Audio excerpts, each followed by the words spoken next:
most basic terms, this was a killing that is intended to evoke terror. And we've seen that reaction.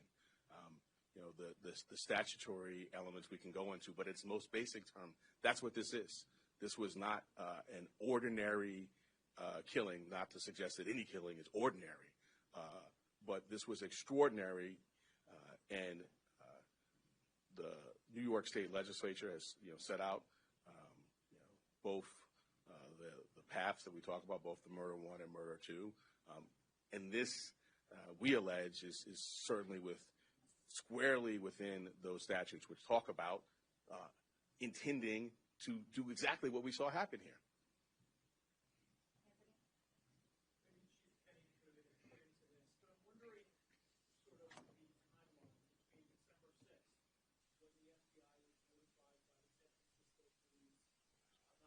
This missing person that was called in from Luigi's mother, from the time that they contacted you about this.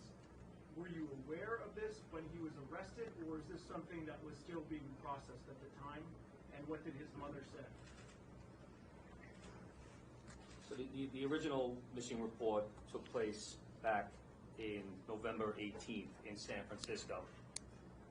The sergeant that was involved in that case reached out to the San Francisco field office and said, hey, basically, I'm working on a missing case. I saw the photograph that was distributed by the NYPD.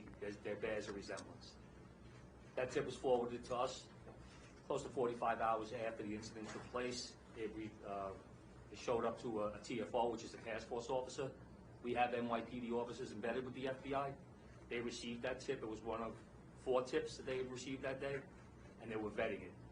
Part of that vetting process was that they reached out to Mangione's mother in San Francisco very late on the 7th.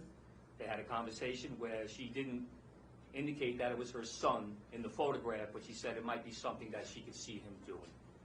So that information was going to be passed along to the detectives the next morning, but fortunately we apprehended it before we could act on that.